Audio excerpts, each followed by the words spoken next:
বিসমিল্লাহির রহমানির রহিম। আমি মোহাম্মদ জহিরুল ইসলাম, শিক্ষক, জয়পাড়া সরকারি পাইলট উচ্চ বিদ্যালয় থেকে ছাত্র বন্ধুদেরকে অনলাইন ক্লাসে যোগদানের জন্য আহ্বান করছি।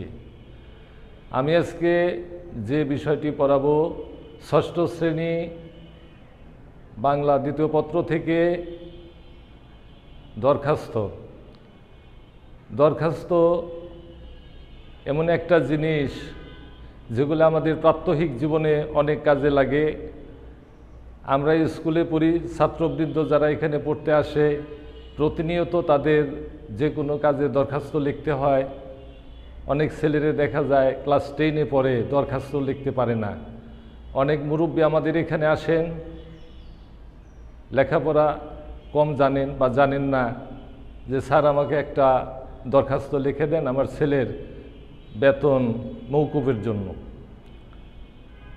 আমরা সবসময় ব্যস্ত থাকি লেখাপড়া নিয়ে।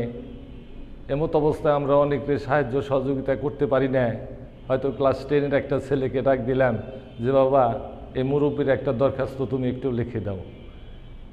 সে ছেলে বলে যে স্যার আমি লিখতে পারি না। এই যে একটা জিনিস যা আমাদের দৈনিক কাজে লাগে প্রাত্যহিক জীবনে, প্রাতিষ্ঠানিক কাজে, সরকারি বেসরকারি বিভিন্ন কাজে আমাদের দরখাস্ত লিখতে হয়। এই দরখাস্ত লেখা যদি আমরা না জানি তাহলে আমরা কি শিক্ষা গ্রহণ করলাম? এটা হলো বড় পরিতাপের বিষয়।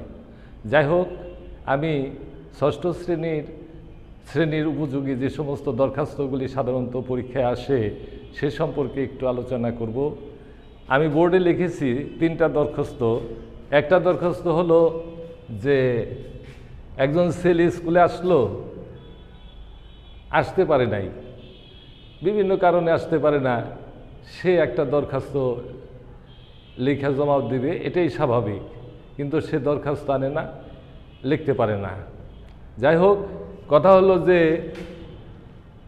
অনুপস্থিতজনিত ছুটি মঞ্জুরের আবেদন, এটা একেবারে প্রথমে একটা দরখাস্ত ক্লাস 6-এ বা 7-এর জন্য।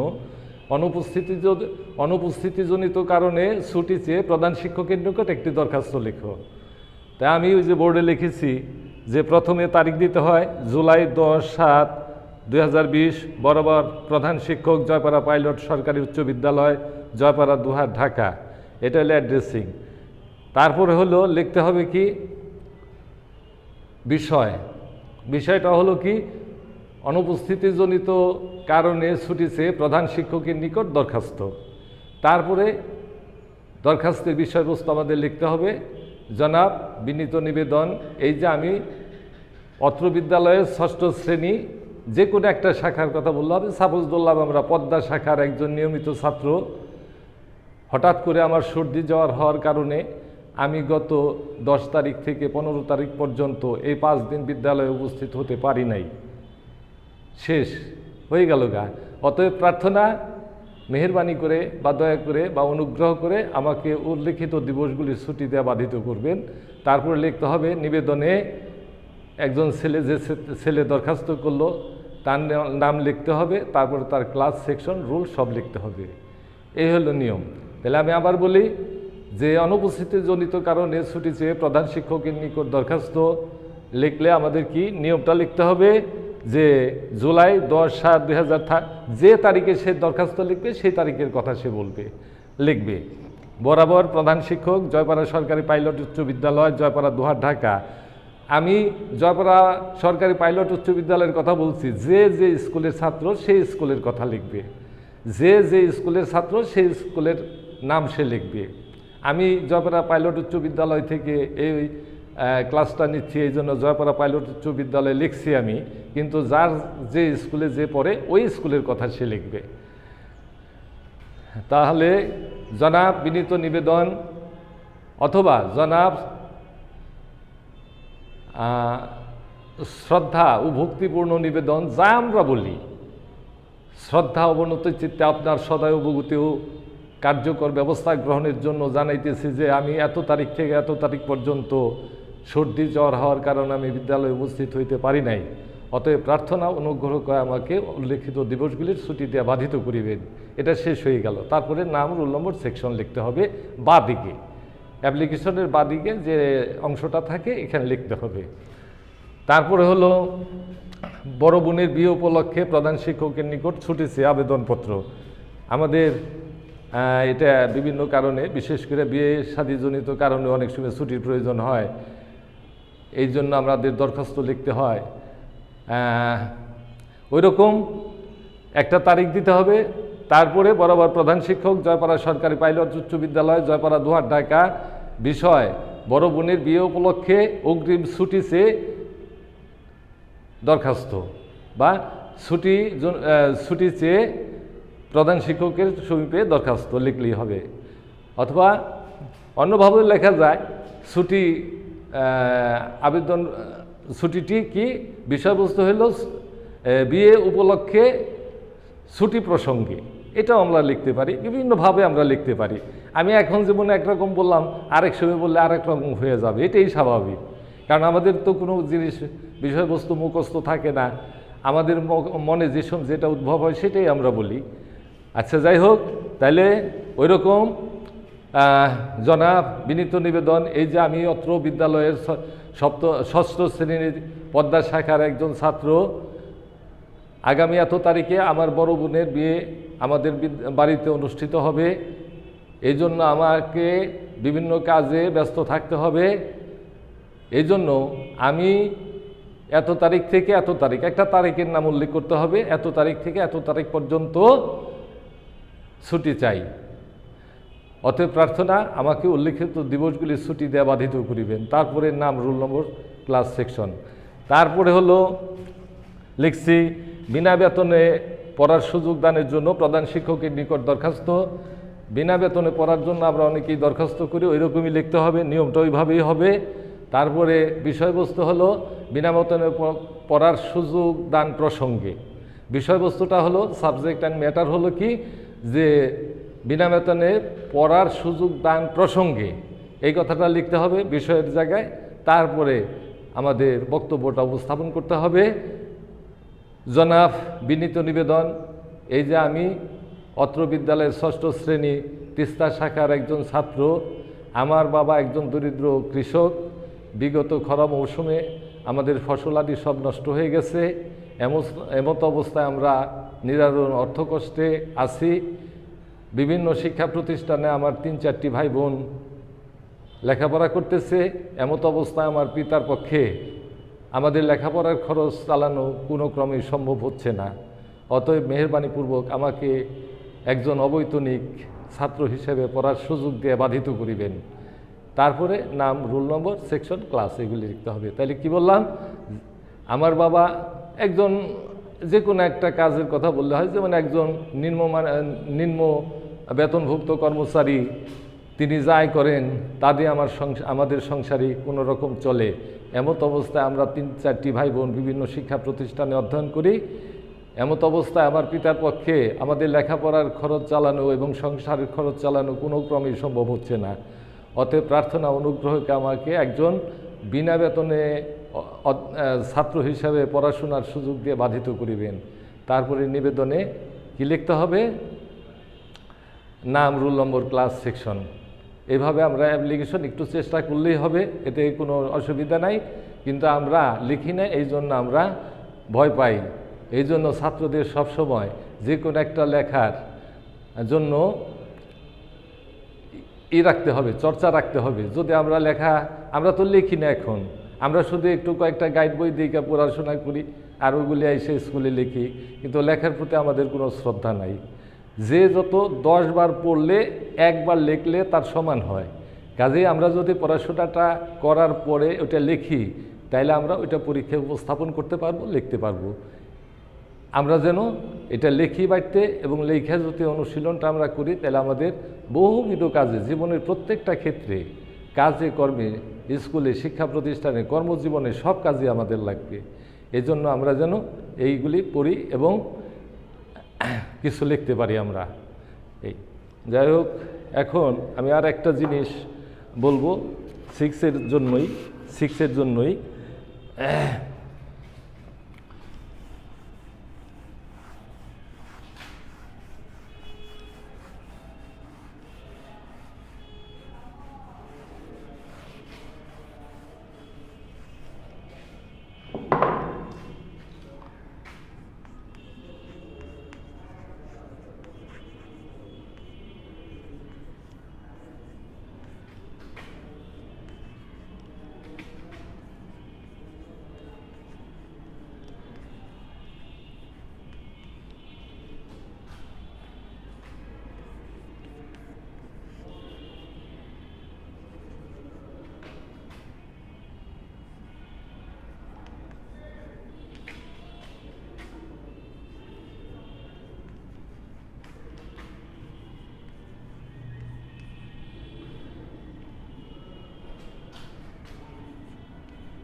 শিক্ষাই জাতির মেরুদণ্ড। শিক্ষাই জাতির মেরুদণ্ড, এটা ভাব সম্প্রসারণ। ভাব সম্প্রসারণ মানে হলো যে একটা বিষয়বস্তুকে ভালোভাবে সেটা উপস্থাপন করা। যে কথাটা ভাব সম্প্রসারণের মাধ্যমে বলা হয়েছে কথাটা, এটাকে একটা বিশ্লেষণ করা। এটা আবার প্রবন্ধ বা রচনার সমান হবে না, আবার সারাংশের সমানও হবে না। এটা মোটামুটি একটু বড় করে এটার বর্ণনাটা দিতে হবে। শিক্ষাই জাতির মেরুদণ্ড, এটা আমরা সবাই জানি। শিক্ষাই জাতির মেরুদণ্ড। কথা হলো যে কোনো জিনিস তার একটা মানে সোজা হয়ে দাঁড়ানোর জন্য একটা ব্যবস্থা থাকে। যেমন আমাদের পিঠে মেরুদণ্ড আছে, এই জন্য আমরা সোজা হয়ে দাঁড়াইয়া যে কোনো জায়গায় হাঁটতে চলতে পারি। অন্যান্য প্রাণীকুলের মধ্যেও মেরুদণ্ড আছে।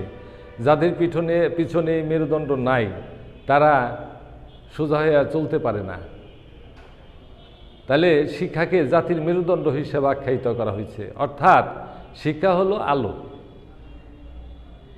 শিক্ষা হলো আলো। এই আলোর দ্বারা মনের মধ্যে যে অন্ধকার থাকে এটা বিদূরিত হয়। এই অন্ধকারটা মানুষ যখন লেখাপড়া জানে না, তখন তার যে জ্ঞান, তার যে দৃষ্টিভঙ্গি, যে কোনো জিনিস যদি সমস্যার সৃষ্টি হয়, তাহলে সে কিন্তু এটা সমাধান করতে পারে না। কিন্তু শিক্ষার আলো যার মধ্যে আছে, সেটা পর্যবেক্ষণ করে, দেখে, বুঝে, তারপর যে কোনো একটা সিদ্ধান্ত গ্রহণ করতে পারে বা যে কোনো একটা কাজ সমাধান করতে পারে। তাই শিক্ষার মাধ্যমে আমরা, শিক্ষা মানে কি? শিক্ষা হলো বাস্তব অভিজ্ঞতার আলোকে আমরা যে অভিজ্ঞতাটা অর্জন করি, বাস্তব অবস্থার পরিপ্রেক্ষিতে যে জ্ঞানটা আমরা অর্জন করি, অভিজ্ঞতাটা অর্জন করি, তা আমাদের কর্মক্ষেত্রে আমরা প্রয়োগ করি। এটাই হলো শিক্ষা। তাই শিক্ষার মাধ্যমে আমরা যে লব্ধ প্রতিষ্ঠিত যে অভিজ্ঞতা, যে জ্ঞান, এটা আমরা জীবনের প্রত্যেকটি ক্ষেত্রে ব্যবহার করে আমরা জীবনের সিদ্ধি লাভ করে থাকি। এজন্য শিক্ষা হলো জাতির মেরুদণ্ড।